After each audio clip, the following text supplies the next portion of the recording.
अस्सलाम वालेकुम स्टूडेंट। पिछली क्लास में मैंने आपको सर्किट डायग्राम वगैरह बनवाया था ट्रांजिस्टर के थ्रू इंडक्टिव लोड को आप किस तरीके से प्रैक्टिकली तौर पर परफॉर्म कर सकते हैं। आज हमने क्या करना है, इसका एक प्रैक्टिकल करते हैं, देखते हैं कि इंडक्टिव लोड किस तरीके से एक ट्रांजिस्टर जो है वो स्विचिंग करा सकता है। तो मैंने आपको बताया था कि इसमें दो चीज़ें हो सकती हैं, या तो एक ये रिले है, ठीक है, ये रिले एक इंडक्टिव लोड है, और दूसरा आपके पास सामने ये जो एक बल्ब नज़र आ रहा है 12 वोल्ट का, ये इंडक्टिव लोड है। ठीक है, हमने एक ट्रांजिस्टर लेना है, ट्रांजिस्टर के ऊपर इंडक्टिव लोड चला के देखना है और उसके इसकी स्विचिंग करानी है। ठीक है स्टूडेंट, अब हम सबसे पहले जो हमारे पास ये ट्रांजिस्टर लगा हुआ है, ये C828 ट्रांजिस्टर है। ठीक है, इस पर हमने सबसे पहले इसका पिन कन्फिगरेशन मालूम करनी है कि इसका बेस कौन सा है, कलेक्टर कौन सा है, मीटर कौन सा है। फिर उसके बाद हमने सर्किट को ड्रा करते हैं। सबसे पहले हम मीटर को लेंगे। मीटर को हमने कहाँ करेंगे कि सबसे पहले मीटर को हम लेके जाएंगे डायोड के ऊपर। ठीक है, ये हमारे पास डायोड के ऊपर आ गया। डायोड के पास आने के बाद फिर हम इसको लेंगे कि इसकी रीडिंग लेंगे, जो हमने ट्रांजिस्टर इसको चेक करना है। ठीक है स्टूडेंट, अब हमने सबसे पहले मालूम करना है कि इसका बेस, कलेक्टर और एमीटर कौन सा है। ठीक है स्टूडेंट,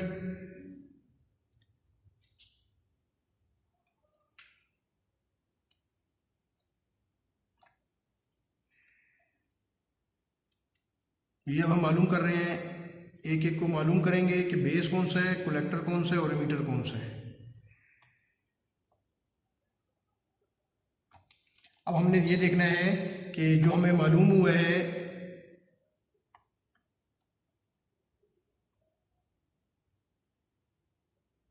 अब आप ये देखें कि ये जो सामने रीडिंग आ रही है, ठीक है स्टूडेंट, ये रीडिंग जो आ रही है, ये वाली रीडिंग आप देखें तो जो रीडिंग आ रही है वो 677 आ रही है एक के ऊपर, और दूसरी के ऊपर आ रही है 673, 72, 73 आ रही है। ठीक है, अब ये हमें ये पता चल जाता है कि ये वाला इसका बेस को हो गया, ये दरमियान वाला कलेक्टर हो गया, और ये वाला जो सबसे ज़्यादा रीडिंग है ये एमीटर हो गया। ठीक है स्टूडेंट, बेस के ऊपर हमें ये फाइंड हो गया कि ये इसका 3 नंबर बेस है, 2 नंबर कलेक्टर है और 3 नंबर इसका एमीटर है। ठीक है स्टूडेंट, तो इसका हम ये कह सकते हैं कि हम यहाँ पर लगाएंगे सबसे पहले 470 ओम का बेस के ऊपर।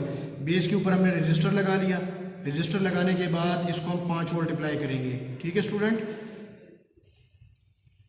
ये हमने एक सर्किट के ऊपर हमने ये 5 वोल्ट, ये हमने 470 ओम का एक रजिस्टर लगा लिया। ठीक है, अब कलेक्टर पे हम कहाँ से स्टूडेंट, अब हम इसको चेक करेंगे 12 वोल्ट हमें देने के लिए। तो 12 वोल्ट के लिए हमें पता है कि डीसी वेरिएबल ट्रेनर के ऊपर डीसी पावर सप्लाई है। ठीक है स्टूडेंट, तो हम जाएंगे यहाँ पर, इसको सेक्टर स्विच हम 20 वोल्ट पे करेंगे और यहाँ पर हम चेक करेंगे कि कितने वोल्ट आ रहे हैं। ठीक है स्टूडेंट जी, यहाँ पर 10.15 वोल्ट आ रहे हैं, तो हम इसको कहाँ रहेंगे, देखिए 12 वोल्ट के ऊपर लेके जाएंगे।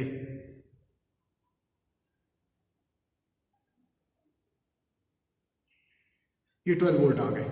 ठीक है स्टूडेंट, अब हमने क्या करना है कि इस ट्रांजिस्टर के ऊपर 12 वोल्ट देने हैं। या तो हम इस तरह से कह सकते हैं कि हम ये इंडक्टिव लोड इसके पहले लगा लेते हैं। यहां पर हमने ये लगा लिया, इंडक्टिव लोड लगा लिया, और ये यहां से सीरीज में इंडक्टिव लोड लगाने के बाद हम इसको डाल देते हैं, ये कलेक्टर आ गया। ठीक है स्टूडेंट, अब हम ये करेंगे, अब एमीटर को हमने ग्राउंड करना है। एमीटर ये हो गया आपका ग्राउंड हो गया। अब हमने इसको 5 वोल्ट अप्लाई करने हैं, देखने बेस के जरिए।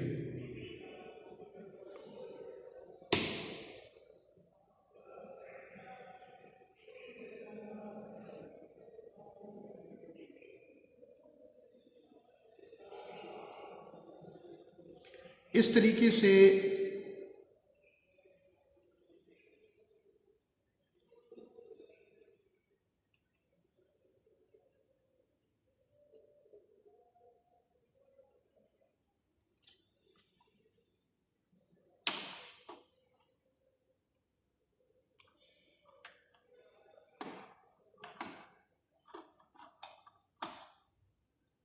ये आपके सामने मैंने एक सर्किट को बनाया है। अब ये देखें तो क्या हुआ, 5 वोल्ट देने से जैसे ही मैं 5 वोल्ट को हटाता हूं तो बल्ब क्या हो गया, इंडक्टिव लोड आपका ऑफ हो गया। जैसे ही मैं बेस के ऊपर 5 वोल्ट अप्लाई करता हूं तो बल्ब आपका ऑन हो जाता है। तो इस लिहाज से हमने ये देखना है, क्योंकि ये वोल्टेजेस जो है आपके लिहाज से जो 12 वोल्ट जो आपके सामने लाइट जल रही है, बल्ब ये बहुत मध्यम है, तो इसी तरीके से इसकी करंट जो है वो मिनिमाइज है। अब हम क्या करेंगे, अगला आपको जो टॉपिक होगा उसमें हम देखेंगे कि ट्रांजिस्टर के जरिए हम करंट को किस तरह बढ़ाएंगे। तो जब हम ट्रांजिस्टर से इसके लिए ट्रांजिस्टर को हम पावर ट्रांजिस्टर लगा लेंगे तो ये क्या हो जाएगा, फुली तौर पर ग्लो हो जाएगा। तो ये वाज़ेह तौर पर आपको पता चल जाएगा कि ये आपका एक इंडक्टिव लोड के जरिए हम ट्रांजिस्टर को स्विचिंग करा रहे हैं। ये देखिए 5 वोल्ट पे हटाता हूँ तो क्या होता है, बल्ब बंद हो जाता है। ठीक है स्टूडेंट, और उसके बाद जब जैसे ही लगाता हूँ तो ये आपका बल्ब ऑन हो जाता है। ठीक हो गया स्टूडेंट। तो इसी तरीके से अगला जो हमें लगाना है, इंडक्टिव लोड जो हमें लगा देना है, वो लगानी है हमने एक रिले लगाते हैं। ये रिले भी 12 वोल्ट के ऊपर चलती है।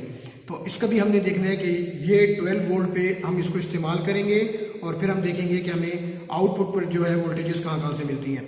इसकी 5 पिन होती हैं। पहले ये हो गया आपका कॉमन पॉइंट, ये 2 पॉइंट हो गए आपका ये कॉइल के आगे, इसमें से एक नॉर्मली कनेक्ट होता है और एक नॉर्मली ओपन होता है। ठीक है, तो हम कॉइल को लगाएंगे 12 वोल्ट के ऊपर। 12 वोल्ट के ऊपर ये आपको पता है कि येलो वाले लगा हुआ है, तो इसके ऊपर येलो वाली हम इसकी येलो के साथ लगा देते हैं। और ये वाला जो दूसरा पॉइंट है इसको हम लगा देते हैं कलेक्टर के ऊपर। ठीक हो गया स्टूडेंट। एमीटर को हम ग्राउंड कर देते हैं, वही 5 वोल्ट दे देते हैं। अब हम देखते हैं कि ये आया रिले, यानी नॉर्मली कनेक्ट से नॉर्मली ओपन में जा रही है या नहीं जा रही। ठीक है स्टूडेंट, अब देखें मैंने मीटर से लेता हूँ और कंटिन्यूटीज की कॉमन पॉइंट पे चेक करते हैं। अब हम इसको जब चेक करेंगे, ये इसका कॉमन पॉइंट है। अभी सर्किट ऑन है, ऑन हालत में आप ये देखें तो इसमें से कौन सी वायर बजर कर रही है।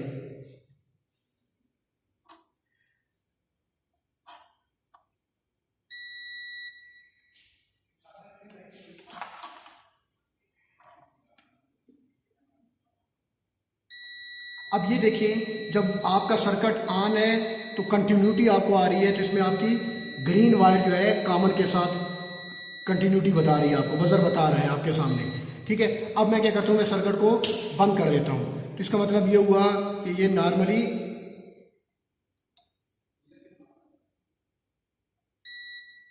अब ये देखिए अब क्या हुआ है, अब आपके सामने ये व्हाइट वाली वायर जो है ये कंटिन्यूटी बताना शुरू कर दी है। ठीक है स्टूडेंट, तो इसका मतलब ये हो कि जब सर्किट ऑफ होगा तो यानी ये आपकी कॉमन पॉइंट नॉर्मली कनेक्ट हो गई। जब आपका ये सर्किट को मैं ऑन कर दूंगा तो ये नॉर्मली कनेक्ट से नॉर्मली ओपन पे चली जाएगी। यहाँ पर आपको बजर है, तो ये भी एक इंडक्टिव लोड है। तो इस लिहाज से इस तरीके से भी आप रिले है, या आपका एक इंडक्टिव लोड है, एक कॉइल है, जिसके जरिए आप इसको भी इस्तेमाल कर सकते हैं। और इसके सामने मैंने आपको बल्ब लगाया था। तो ये था आपका टॉपिक इंडस्ट्रियल इलेक्ट्रॉनिक्स के अंदर ट्रांजिस्टर की स्विचिंग किस तरीके से कराते हैं। इंशाल्लाह अगली क्लास में फिर हम आगे चलेंगे, इंडस्ट्रियल के और प्रैक्टिकल करेंगे, और उसके बाद इंशाल्लाह उस वक्त के लिए अल्लाह हाफिज़।